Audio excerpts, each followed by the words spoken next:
السلام عليكم ورحمة الله وبركاته.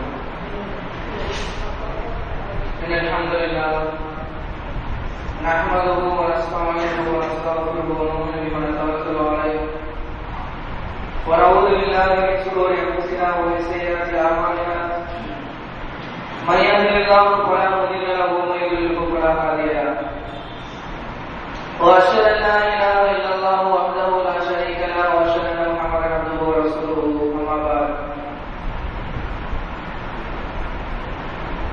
அன்புடைய சகோதரர்களே சகோதரிகளே, அல்லாஹ்வுடைய திருப்பெருமையினால் சொல்லப்பட இருக்கக்கூடிய மார்க்க விஷயங்களை சிறிதாக கேட்டு நம்முடைய வாழ்க்கையில் அமல்படுத்த வேண்டும் என்கிற உன்னதமான நோக்கத்தில் இங்கே கூறுகின்றோம். அல்லாஹ் ரப்பல் ஆலமீன் நம்முடைய நல்ல எண்ணத்திற்கு ஏற்ப நம்முடைய பாவங்களை மன்னித்து அதிகமான நற்கூலிகளை நம் அனைவருக்கும் நல்ல புரிவானாக. இந்த அருமையான நிலையில அதிக நேரம் எடுத்துக் கொள்ளாமல் ஒரு சில நிமிடங்களில், அதாவது இந்த தலைப்பை நான் பார்த்த உடனேயே நமக்கு ஒரு வித்தியாசமாக தோணலாம். பரவக்கூடிய நோயும் இஸ்லாம் சொல்லக்கூடிய தீர்வும் என்கிற தலைப்பின் கீழ் இந்த விஷயத்தை நாம் பார்க்க இருக்கிறோம். நாம் நினைக்கிறோம் பரவக்கூடிய நோய், எந்த நோய் பரவுகிறது? அநேகமான நபர்கள் இந்த விஷயங்களை தெரிந்து வைத்திருப்பார்கள். ஒரு ஹதீஸ நாமெல்லாம் அநேகமான நபர்கள் தெரிந்து வைத்திருப்போம். என்ன சொன்னால், பெருமானார் ஸல்லல்லாஹு அலைஹி வஸல்லம் அவர்கள் சொல்கிறார்கள், தொற்று நோய் என்பதும் அதுபோல பரவல் தருணம், இந்த ரெண்டையும் நபிகள் நாயகம் ஸல்லல்லாஹு அலைஹி வஸல்லம் அவர்கள் சொல்லும் பொழுது, இவை இரண்டும் இல்லை, இவை இரண்டும் கிடையாது என்று சொல்லி காட்டுகிறார்கள். அப்பொழுது நமக்கு ஒரு சந்தேகம் வரலாம். என்ன சந்தேகம்? பரவக்கூடிய நோய் இல்லை என்று பெருமானார் ஸல்லல்லாஹு அலைஹி வஸல்லம் அவர்கள் சொல்லியிருக்கிறார்கள். ஆனால் இந்த காலத்தில் அதிகமான நோய் பரவுகிறது. அதிகமான நோய்கள் மக்களின் மூலமாக இன்னவர செயல்கள் செய்யக்கூடிய விஷயங்களின் மூலமாக நோய்கள் பரவுகிறது என்கிற ஒரு சந்தேகம் நமக்கு எழலாம். இஸ்லாம் என்ன சொல்லுகிறது? இதற்கு என்ன தீர்வினை சொல்லி காட்டுகிறது? நோய் பரவக்கூடிய ஒரு சூழ்நிலையில அந்த நோயை எப்படி தடுக்க வேண்டும், அந்த நோய் வருவதற்குண்டான காரணங்கள் என்ன, அந்த நோய் என்னென்ன காரணங்களால் தோன்றுகிறதோ அந்த காரணங்களை, அடிப்படையான விஷயத்தினை புரிந்து கொண்டோம் என்று சொன்னால் அந்த நோய் வருவதற்கு உண்டான வாய்ப்பே இல்லை. அப்படியே நோய் வந்ததற்கு பிறகு என்ன செய்ய வேண்டும், இவ்வளவு விஷயங்களையும் இஸ்லாமிய மார்க்கம் அழகான முறையில் நமக்கு சொல்லி காட்டுகிறது. இது நாம் அதிக நேரம் எடுத்து பேசலாம். இந்த தலைப்பை பொறுத்த வரைக்கும் இஸ்லாமிய மார்க்கம் சொல்லக்கூடிய விஷயங்களை, கருத்துக்களை எடுத்து சொன்னோம் என்று சொன்னால் அதிக நேரம் எடுத்துக்கொண்டே போகலாம். ஆனால் சுருக்கமான முறையில் இன்னைக்கு நாம பார்த்தோம் என்று சொன்னால் நோய்கள் அதிகமாக பரவுகிறது. எந்த அளவுக்கு என்று சொன்னால், இயற்கை சீற்றங்களின் மூலமாக, குறிப்பாக இயற்கை சீற்றங்களை ஒரு காரண கருத்தாக சொல்லுகிறார்கள். நோய் பரவுவதற்கு இது ஒரு அடிப்படையான விஷயமாக இருக்கிறது. இயற்கை சீற்றங்களால ஏற்படக்கூடிய அழிவுகள், மனிதன் எவ்வளவுதான் முயற்சி செய்தாலும் கூட ஒரு சில நாட்களால் அந்த அழிவுகளை சீர்படுத்திட முடியாது. ஒரு இயற்கை சீற்றத்தின் மூலமாக ஏற்படக்கூடிய அழிவுகளை எடுத்துக்கொள்கிறது சொன்னால், அந்த அழிவின் மூலமாக ஏற்படக்கூடிய அசிங்கங்கள், அந்த அழிவின் மூலமாக ஏற்படக்கூடிய இழப்பீடுகள், இதையெல்லாம் ஒரு மனிதன் எவ்வளவுதான் முயற்சி செய்தாலும் சரி, எவ்வளவுதான் நவீனமான கருவிகளை பயன்படுத்தினாலும் சரி, அந்த கருவிகள் பயன்படுத்துவதன் மூலமாகவோ அவ்வளவு சிரமத்தை எடுத்துக் கொள்வதன் மூலமாகவோ ஒரு மனிதன் ஒரு சில நாட்களில் அந்த துயரங்களை, அந்த கஷ்டங்களை எல்லாம் நீக்கிவிட முடியாது. உதாரணமாக சொல்வதாக இருந்தால், அந்த இயற்கை சீற்றத்தின் மூலமாக ஏற்படக்கூடிய குப்பை குணங்கள், மாசுகள், இது போன்ற விஷயத்தின் மூலமாக தொற்று நோய்கள் பரவுகிறது. இன்றைக்கு பொதுவாக இருக்கக்கூடிய அறிவியல் இருந்தால், இன்றைக்கு இந்த கவர்மெண்ட் எடுத்துக்கிட்டா கூட அரசாங்கம் கூட என்ன செய்கிறது என்று சொன்னால், இப்ப நாம பஸ் ஸ்டாண்டுக்கு போறோம் அப்படின்னாலும், ரயில்வே ஸ்டேஷனுக்கு போறோம் அப்படின்னாலும், அங்க எல்லாம் ஒரு பலகைகளை போட்டிருப்பாங்க. என்ன பலகையை போட்டிருப்பாங்க பாருங்க, இந்த மாதிரி தொற்று நோய் பரவுவதற்கு இதெல்லாம் காரணமாக இருக்கிறது. குறிப்பாக இப்பொழுது நம்ம எடுத்துக்கிட்டோம் அப்படின்னு சொன்னா டெங்கு காய்ச்சல். டெங்கு காய்ச்சல் உதாரணமாக சொல்லி என்ன செய்வாங்க, இந்த தேங்காய் சிரட்டை கொட்டாங்க செய்வாங்க. வந்து செய்யாதீங்க, கவுத்தி கூட போடாதீங்க. டீ குடிச்சீங்கன்னா கப்ப திறந்த மாதிரி போடாதீங்க, கவுத்தி போட்டுருங்க. ஏன்னு சொன்னா மழை நீர் அதில் தெரிந்து சொன்னால் அந்த நீரின் மூலமாக கொசுக்கள் உற்பத்தி ஆகிறது. இது போன்ற பல விளம்பரங்களை நம்மால் பார்க்க முடியும். இன்றைய மனிதனை எடுத்துக்கொண்டு சொன்னால் இது போன்ற விளம்பரங்களை பார்க்கக்கூடிய சூழ்நிலையில பச்சை பகலிலேயே, அதாவது காலையில ஒரு மனிதன் எழுந்து விட்டான் என்று சொன்னால் இந்த டெங்கு காய்ச்சலின் மூலமாக என்னென்ன விஷயங்களை எல்லாம் கொடுக்கிறார்களோ, அரசாங்கம் என்னென்ன விஷயங்களை எல்லாம் இதன் மூலமாக பரவுகிறது என்று சொல்லி காட்டுகிறார்களோ, அதனுடைய நினைப்பு அவனுக்கு வந்து சொன்னால் பயப்படுகிறார். காலையில 10 மணிக்கு ஒரு கொசு கிடைச்சா நினைக்கிறான், ஆஹா இது டெங்கு கொசுவா அப்படின்னு நினைக்கிறான். அவனுக்கு ஒரு பயம் வருகிறது. இஸ்லாம் என்ன சொல்லுகிறது, இஸ்லாமிய மார்க்கம் என்ன சொல்லி காட்டுகிறது? இது போல பீதியை கிளப்ப சொல்லுகிறதா, இல்ல இந்த போல நோய்கள் இருக்கிறது என்று சொல்லி காட்டுகிறதா? இப்படி நோய்கள் வருவதற்கு உண்டான காரணம் என்ன என்று இஸ்லாம் சொல்லி காட்டுகிறது? அதுபோல இந்த நோய்கள் வந்துவிட்டது என்று சொன்னால் அதிலிருந்து விலகி இருக்கக்கூடிய முறைகளை என்ன இஸ்லாம் சொல்லி காட்டுகிறது? அதில் இந்த புதிய நேரத்தில் நாம் பார்த்திருக்கிறோம். அநேகமான இஸ்லாமியர்கள் கூட, இஸ்லாத்தை நம்பி இருக்கக்கூடியவர்கள், இஸ்லாத்திலே பார்த்து வளர்ந்து கொண்டிருப்பவர்கள் கூட அநேகமான இஸ்லாமியுடைய நம்பிக்கை எப்படி இருக்கிறது என்று சொன்னால், ஒரு நோயை குறிப்பாக எந்த நோயாக இருந்தாலும் சரி, ஒரு நோய் வந்து சொன்னார் உடனே அவருடைய சிந்தனை எப்படி போகிறது? எந்த ஒரு நோய் வந்தாலும் இந்த நோய்க்கு மாத்திரை எப்படி இருக்குது, இந்த நோய்க்கு மருந்து எப்படி இருக்குது, இந்த டாக்டர் போகணும், இந்த டாக்டர் போகணும்னு சொன்னா அவர் இந்த மாத்திரையை கொடுப்பாரு, இந்த மாத்திரையை நம்ம சாப்பிட்டோம்னு சொன்னா நமக்கு அந்த நோயிலிருந்து ஒரு விடுதலை கிடைக்கும் அப்படிங்கிற ஒரு எண்ணம் பொதுவாக எல்லா மக்களுக்கும் இருக்கக்கூடிய ஒரு விஷயம் தான்.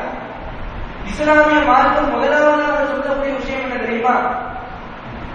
அல்லாஹ்வின் மீது தவக்கல் வைக்க சொல்கிறார். ஒரு நோய் வந்துச்சு சொன்னா அது தீவிர நோய் சொல்லி டாக்டர் சொன்னாலும் சரி, தீராத நோய் என்று டாக்டர் சொன்னாலும் சரி, இந்த நோயினால பல பிரச்சனைகள் இருக்கிறது என்று சொன்னாலும் சரி, இல்லது ஒரு சாதாரண நோய் என்று சொன்னாலும் சரி, அது எப்படியாப்பட்ட நோயாக இருந்தாலும் சரி, அந்த நோய் அல்லாஹ்தான் விட்டான், அந்த நோயை அல்லாஹ்தான் தீர்த்து வைக்க போறான். இந்த நம்பிக்கை ஒவ்வொரு முஸ்லிம் இடத்திலையும் ஒவ்வொரு மூமின் இடத்திலையும் முதலாவதாக வரக்கூடிய ஒரு நம்பிக்கை. புரிஞ்சா இல்லையா? ஒரு நோய் வந்துச்சு, அந்த காய்ச்சலா இருந்தாலும் சரி, பெரிய லெவல்ல ஒரு நோயாக இருந்தாலும் சரி, எந்த ஒரு நோய் வந்தாலும் இது அல்லாஹ் விட்ட நோயே, இது அல்லாஹ் நம்மளை சோதிக்கிறான், நாம அல்லாஹ் மேல தவக்கல் வைக்கணும், நம்ம அல்லாஹ் மேல முழுமையான நம்பிக்கை காட்ட வேண்டும். அப்படி காட்டணும் என்று சொன்னால், அல்லாஹ் நாடினான் என்று சொன்னால் நிச்சயமாக இந்த நோயினை தீர்ப்பார், நம்மளை விட்டு இந்த நோய் போய்விடும் என்கிற ஒரு சிந்தனை அவரிடத்தில் இருக்க வேண்டும். இந்த சிந்தனை குறிப்பாக இஸ்லாமிய மக்களுக்கு மத்தியில் இருக்குதா? ஒரு நோய் வந்துட்டா முதலாவதாக என்ன செய்வாங்க அப்படின்னு சொன்னா, இப்போ உள்ள காலத்தில் எடுத்துக்கணும் அப்படின்னு சொன்னா, முந்தைய காலத்துல நீங்க எடுத்துக்கிட்டீங்கன்னு சொன்னா, சாதாரணமாக ஒரு நோய் வந்துச்சுன்னு சொன்னா கிராமப்புறங்கள்ல டாக்டர் இருக்க மாட்டாங்க. உடனே என்ன செய்வாங்க அப்படின்னு சொன்னா, யாரெல்லாம் வந்துருச்சு பார்க்கலாம், யார் எந்த தையலுக்கு போகலாம், எந்த தெருவுக்கு போகலாம் அப்படிங்கிற ஒரு சிந்தனை ஆரம்ப காலத்துல வந்துச்சு. இன்னைக்கு தௌஹீதுடைய வளர்ச்சி அதிகமாக ஆனதுக்கு பிறகு கூட, அது இல்லாம கிராமப்புறங்கள்லாம் பார்த்துக்கிட்டீங்கன்னு சொன்னா டாக்டருடைய வசதிகள்லாம் இன்னைக்கு அதிகரித்ததுக்கு பிறகு கூட மக்களுடைய நினைப்பு எப்படி மாறிவிட்டது என்று சொன்னால், ஒரு நோய் வந்துவிட்டது என்று சொன்னால் உடனே ஒரு டாக்டர் போய் பார்ப்போம், அந்த டாக்டர் போய் பார்த்து சொன்னா மருந்து எல்லாம் கொடுத்தாங்க அப்படின்னு சொன்னா அந்த மருந்தை சாப்பிட்டோம் அப்படின்னு சொன்னா அந்த நோய் சரியா போயிடும் அப்படிங்கிற ஒரு நம்பிக்கை முதல்ல வருது. இந்த நம்பிக்கை வருவதற்கு முன்னால் முதலாவதாக அல்லாஹ் மீது நம்பிக்கை வர வேண்டும். அப்படி நம்பிக்கை வரவில்லை என்று சொன்னால் என்ன விஷயம்? இப்ப அல்லாஹ் மேல நம்பிக்கை வரல, ஒரு காய்ச்சல வந்துருங்க, ஒரு டெங்கு காய்ச்சல வந்து போச்சு, அல்லாஹ் காப்பாற்றணும், ஒரு டெங்கு காய்ச்சல் வந்து போச்சு. இந்த டெங்கு காய்ச்சல் வந்திருக்கக்கூடிய நேரத்தில் நமக்கு நிரப்பி இருக்கணும், அல்லாஹ் மேல நம்பிக்கை வைக்கணும். நம்பிக்கை வைத்து இஸ்லாம் என்ன சொல்லுகிறது தெரியுமா? மருத்துவத்தை பார்க்காத, டாக்டரை போய் பார்க்காத, மருந்து மாத்திரை சாப்பிடாத அப்படின்னு சொல்லி இஸ்லாம் சொல்லுதா? கிடையாது. அப்படின்னு சொல்லல. டாக்டரை போய் அதுன்னு சொல்லுகிறது, மருந்து மாத்திரை சாப்பிட சொல்லுகிறது. அதுக்கு என்ன ஒரு ட்ரீட்மெண்ட் டாக்டர் சொல்லுகிறார்களோ அந்த ட்ரீட்மெண்ட செய்ய சொல்லுகிறது இஸ்லாமிய மார்க்கம். அதே நேரத்துல நம்பிக்கை விடுகிறோம், அல்லாஹ்வின் மீது நம்பிக்கை வச்சிருக்கிறோம். அந்த நம்பிக்கை வைத்து கொண்டிருக்கக்கூடிய சூழ்நிலை இருந்தால் அதை பிசினி சொல்லி அல்லாஹ்வுடைய திருப்பெயரால் அந்த மாத்திரையை மருந்தையை சாப்பிடக்கூடிய சூழ்நிலையில் அல்லாஹ் நாட்டத்தினுடைய பேரில் அந்த மாத்திரையும் மருந்தும் அல்லாஹ்வுடைய நாட்டத்தின் பேரில் அந்த மாத்திரையும் மருந்தும் என்ன செய்கிறது? குணமடைகிறது. இந்த விஷயத்தை நம்ம நம்பிக்கை கொள்ள வேண்டும். கிராமப்புறங்கள்லாம் பார்த்தீங்கன்னு சொன்னா சில வைத்தியர்கள் இருப்பாங்க. அந்த வைத்தியர்கள் எப்படி இருப்பாங்க அப்படின்னு சொன்னா இஸ்லாமிய மார்க்கத்தில் இல்லாதவர்களாக இருப்பாங்க. அவங்களுடைய கடவுள் மீது நம்பிக்கை கொண்டவர்களாக இருப்பாங்க, நம்பிக்கை கொண்டு வச்சிருப்பாங்க.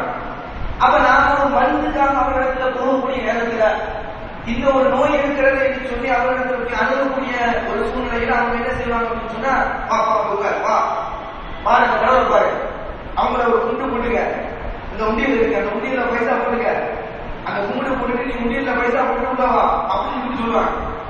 இது எல்லா இடத்திலையும் குறிப்பாக என பொதுவாக நடக்கக்கூடிய ஒரு விஷயம் இருக்கு. அப்ப இந்த நேரத்தில் நம்முடைய நிலைமை எப்படி இருக்கணும்? இஸ்லாம் என்ன சொல்லி காட்டுகிறது?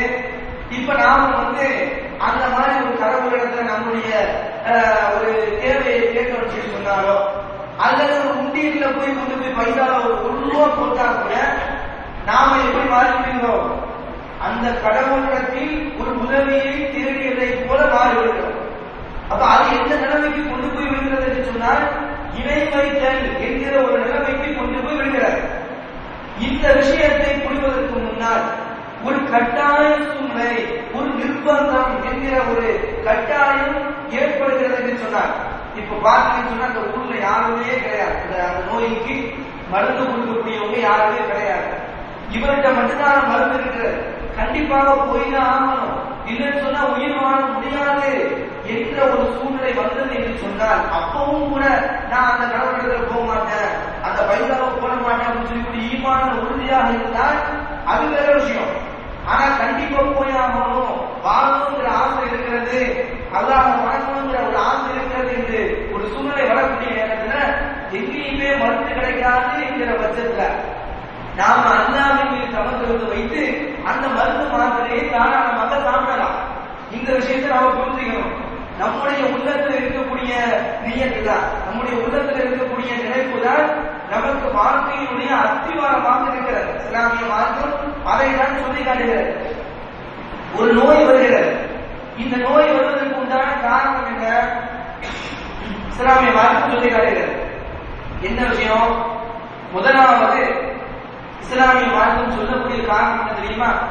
அத்தஹாரா, சுத்தம் என்பது இருக்க வேண்டும்.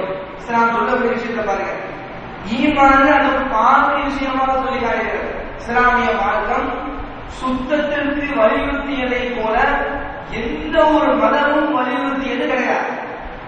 முதலாவது விஷயம் என்ன? சுத்தம். சரியா?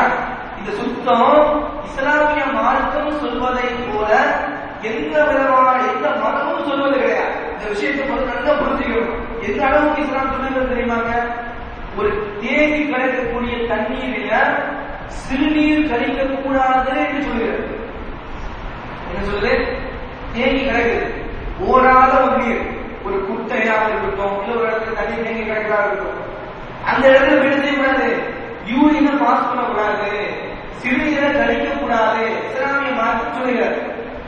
இந்த ஒரு அடிப்படையான ஆரம்ப விஷயத்திலிருந்து சொல்லக்கூடிய இஸ்லாம் உணவு பாட்டுறது தான் இல்லையா? சாப்பாடு ஒரு தட்டில வச்சிருக்கிறோம் அப்படின்னு சொன்னா அந்த சாப்பாடு பாத்திரத்தை மூடி வைக்கிறது வரை இஸ்லாம் சொல்லுது.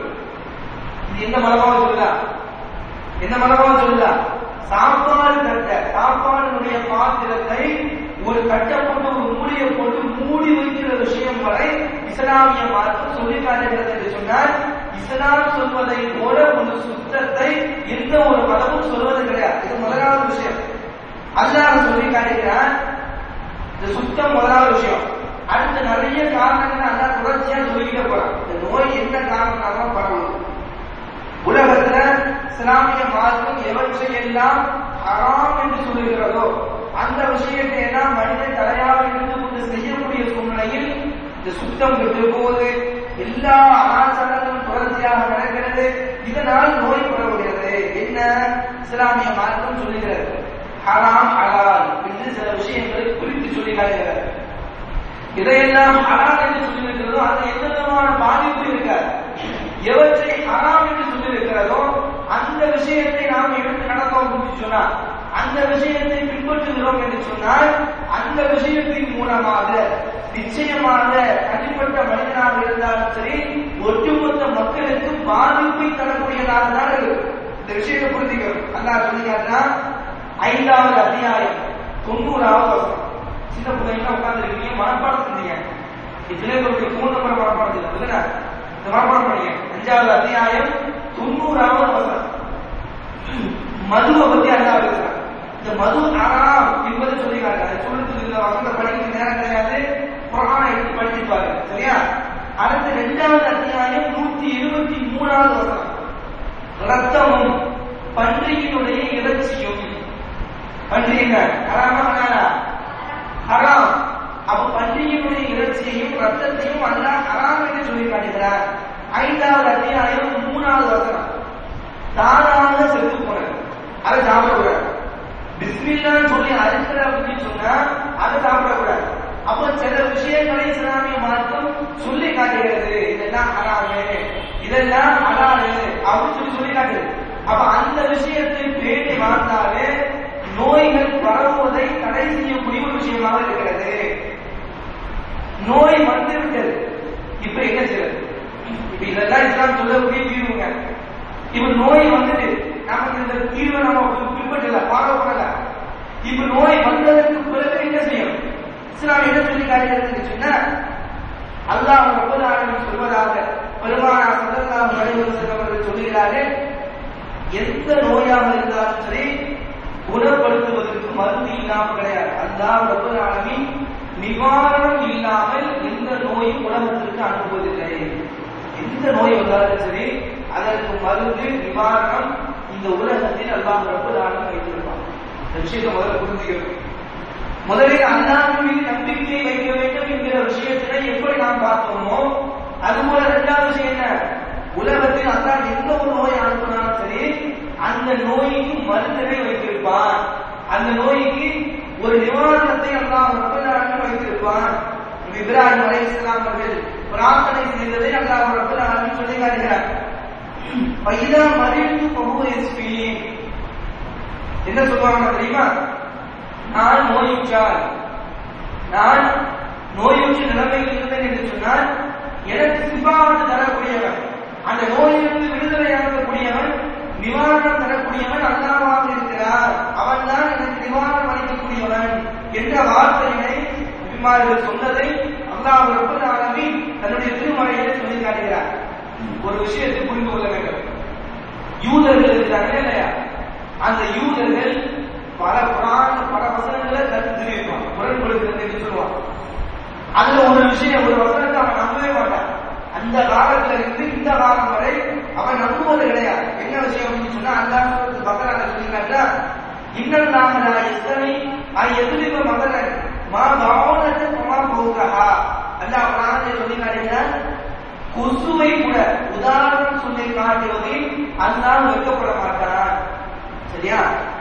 இந்த வசனத்தை சொல்லும் பொழுது, இந்த வசனத்தை அல்லாஹ் ரப்பல் ஆலமீன் குர்ஆனில் சொல்லி இருக்கிறான். இந்த வசனத்தை கேள்வி பண்ணாங்க, கொசுவை அல்லாஹ் உதாரணமா சொல்லி காட்டுறாங்க. கொசுவை சொல்றதுக்கு அல்லாஹ் வெட்கப்பட மாட்டான்னு சொல்லிவிட்டு ஒரு அற்புதமான படைப்பை அல்லாஹ் உதாரணமா சொல்லி காட்டுறாங்க அப்படின்னு சொல்லிவிட்டு இந்த வசனத்தை மறுத்தார்கள், விமர்சனம் செய்தார்கள் யூதர்கள். இன்று வரை செய்து கொண்டிருக்கிறார்கள். ஆனா இந்த கொசுவை கண்டா பயப்படுற மாதிரி நீங்க அல்லாஹ் ஆக்கினாங்க இல்ல? கொசு வந்து ஒரு சாதாரண படைப்பு. அந்த கொசுவை பார்த்து பயந்து போய் ஓடி ஒளிகிற அளவுக்கு அல்லாஹ் ஆக்கி வைத்து விட்டாங்க என்று சொன்னா நம்ம யோசிக்க வேண்டிய விஷயம். காலையில 10-11 மணிக்கு கடிக்கு விளம்பரம் போட வச்சுட்டான்.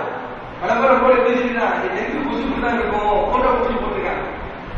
இந்த கொசு எப்போ கடிக்கலாம்? காலையில 10-11 மணிக்கு கடிக்கும் அப்படின்னு போட்டுட்டான். காலையில 10-11 மணி அவன் எவ்வளவுதான் சேஃப்டியா இருக்க முடியுமோ அவ்வளவு சேஃப்டியா இருக்கான். அதையும் மீறி எங்கேயாவது கடிச்சு கையில காய்ச்சல் பார்த்து அப்படின்னு சொன்னா அவனுக்கு அலர்ஜியா இருக்கு. பூச்சி கடிச்சுட்டு அப்படின்னு உடனே பெடுத்து கொடுத்துட்டு போயிடறான். அதுக்கு மறுநாள் அதுக்கு மறுநாள் சாதாரண ஒரு ஜுரம் வந்தா கூட இது டெங்கு ஜுரமா இருக்குமோ அப்படின்னு சொல்லி பயப்படக்கூடிய அளவுக்கு அதுதான் ஒரு கொசுவின் மூலமாக பயத்தை காட்டுகிறார். அன்புக்குரியவர்களே, இந்த விஷயத்தையும் நாம் பார்க்க வேண்டும். இஸ்லாமிய மார்க்கம் மருத்துவம் கூடும் என்று சொல்லி காட்டுகிறது. ஒவ்வொரு நோய்க்கும் மருத்துவ எப்படி சொல்லுகிறதோ அதுபோல ஒவ்வொரு நோய் எந்த நோய் வந்தாலும் சரி அந்த நோய்க்கு மருத்துவத்தை இஸ்லாமிய மார்க்கம் சொல்லி காட்டுகிறது. அந்த மருந்தை நாம் சாப்பிடக்கூடிய சூழ்நிலையில் அல்லாஹ்வுடைய அனுமதியோடு அந்த மருந்து நிவாரணம் பெறுகிறது. இஸ்லாம் சில விஷயங்களை மருந்தாக சொல்லி காட்டுகிறது. தெரியுமா? குர்ஆனின் மூலமாக ஹதீஸின் மூலமாக சில விஷயங்களை மருந்து என்று சொல்லி காட்டுகிறது. என்னென்ன மருந்து சொல்லுங்க, உங்களுக்கு தெரிஞ்சதா சொல்லுங்க.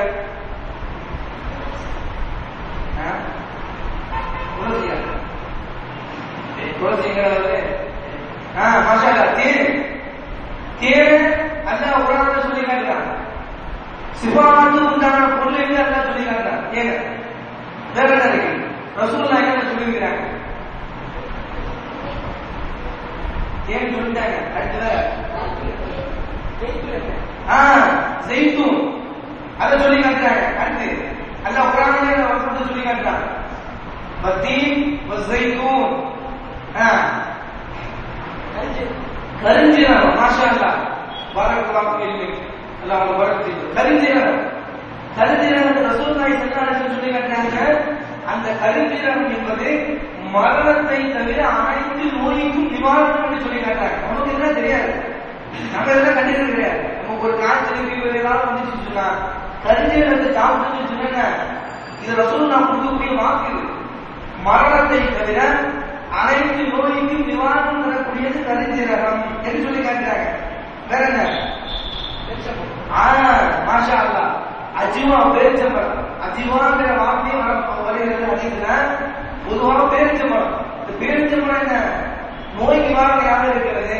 இப்படி குர்ஆனையும் ஹதீஸையும் ஆய்வு செய்து பார்க்கக்கூடிய சூழ்நிலையில் சில பொருட்கள், சில உணவுப் பொருட்கள் நோய் நிவாரணம் என்று இஸ்லாமிய மருத்துவம் பற்றி சொல்லி காட்டுகிறது. ரசூலுல்லாஹி ஸல்லல்லாஹு அலைஹி வஸல்லம் அவர்கள் சில ட்ரீட்மெண்ட் எடுத்துக்கிறாங்க. என்ன ட்ரீட்மெண்ட் தெரியுமா? ரத்தம் குத்தி எடுக்கிறது. அதுக்கு ஒரு பொருள் வச்சிருப்பாங்க. அந்த பொருளின் மூலமாக என்ன செய்வாங்க அப்படின்னா அவங்களுடைய சாப்பாடை பொறுத்த வரைக்கும், ஏன்னா அந்த காலத்துடைய சாப்பாடை பொறுத்த வரைக்கும் ரத்தத்தை அதிகப்படுத்தும். பொதுவாக மனிதனுக்கு ரத்தம் அதிகமாக ஆனது சொன்னால் அவனுக்கு ஏகப்பட்ட நோயை வருவதற்கு வாய்ப்பு இருக்கிறது. இப்ப நம்ம ரத்தத்தை நம்ம கொடுக்குறோம். ரத்தம் கொடுக்கறதுனால என்ன பிரயோஜனம்? ரத்தம் கொடுக்கும் பொழுது நமக்கு புது ரத்தம் உருவாகும். சரியா? அப்ப ரத்தம் உடம்புல அதிகமா இருக்கும் பொழுது அந்த காலத்தினுடைய உணவு காரணமாக அதிகமாக ஆகும். அப்ப ரசூலுல்லாஹி ஸல்லல்லாஹு அலைஹி வஸல்லம் ரத்தம் குத்தி வெளியே எடுப்பாங்க. ரத்தத்தை கொஞ்சம் ஒளிவிட்டாங்கன்னா வச்சிருப்பாங்க. இவ்வளவு ரத்தம் வெளியே எடுக்கணும் சொல்லி கொண்டு.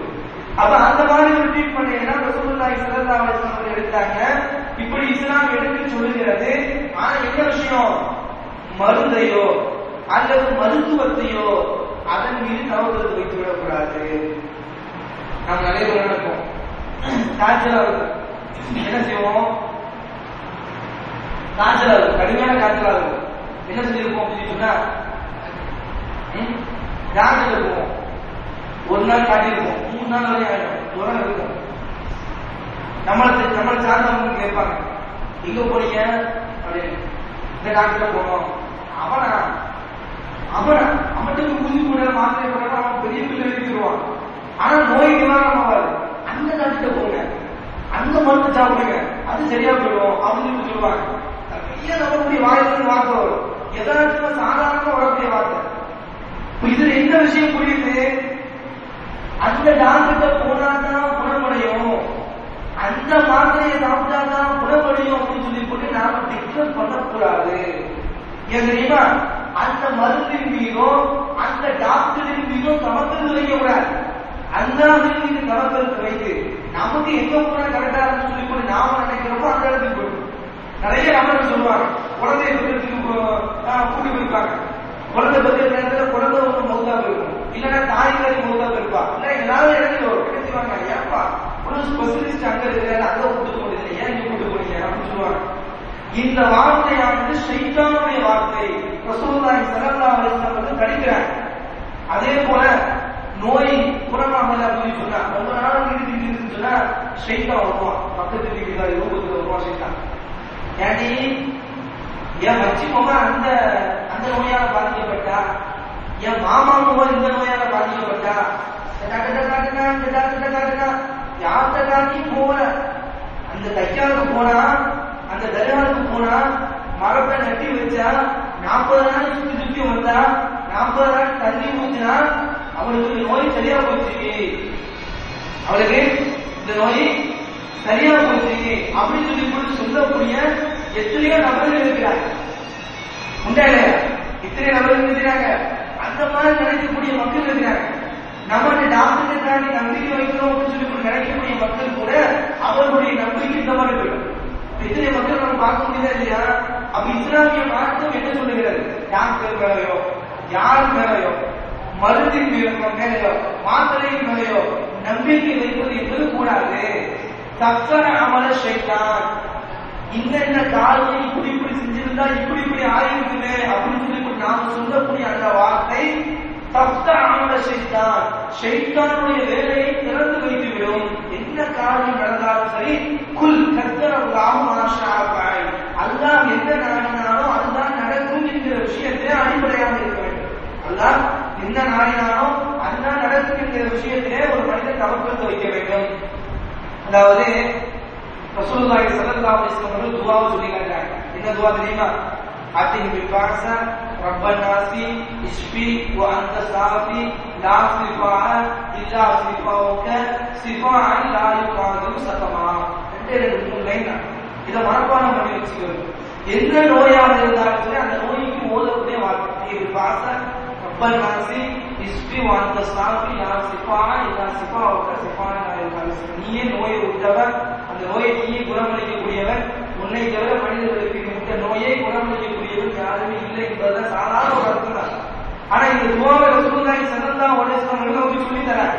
இந்த துஆவை மனப்பாடம் செய்து கொண்டு எந்த நோயாக இருந்தாலும் சரி அந்த நோய்க்கு இந்த துஆவினை ஓதுகிறோம் என்று சொன்னார், இந்த துஆவினை ஓதுகிறோம் என்று சொன்னால் நிச்சயமாக அல்லாஹ் ரப்பல் ஆலமீன் அந்த நோயை நீக்கி விடுகிறார். அன்புக்குரியவர்களே, நம்ம ஆரம்பத்தில் அதை சொல்லணும். நிறைய நபர்கள் தெரிஞ்சு வச்சிருப்பாங்க. என்ன ரசூலுல்லாஹ் சொல்றாங்க? தொற்று நோய் என்பதும் பறவை சருமம் என்பதும் கிடையாது, இல்லைங்கிறாங்க. அப்ப நிறைய நபர்கள் நம்ம நினைக்கிறோம், தொற்று நோய் இருக்குல்ல, எத்தனை பேருக்கு ஒருத்தருக்கு நோய் இன்னொருத்தருக்கு போறது இல்லையா அப்படின்னு சொல்லி நாம நினைக்கிறோம். நபிகள் நாயகம் ஸல்லல்லாஹு அலைஹி வஸல்லம் அவர்கள் தொற்று நோய் இல்லை என்று சொன்னதற்கு உண்டான விளக்கம் என்ன தெரியுமா? அது பரவுகிற முறையை தான் நபிகள் நாயகம் ஸல்லல்லாஹு அலைஹி வஸல்லம் சொல்றாங்க. பரவுகிற முறையை ரசூலுல்லாஹி ஸல்லல்லாஹு அலைஹி வஸல்லம் அவர்கள் மறுக்கவில்லை. ஆனால் தொற்று நோய் கிடையாது என்று சொன்னதற்கு உண்டான நோக்கம் என்ன தெரியுமா? ரசூலுல்லாஹி ஸல்லல்லாஹு அலைஹி வஸல்லம் சொல்றாங்க, ஒரு ஊர்ல தொற்று நோயாக இருக்கிறது என்று சொன்னால் அந்த ஊர்ல இருக்கக்கூடிய நபர் என்ன செய்யக்கூடாது? இந்த ஊருக்கு போகக்கூடாது. ரசூலுல்லாஹ் தடை பண்றாங்க.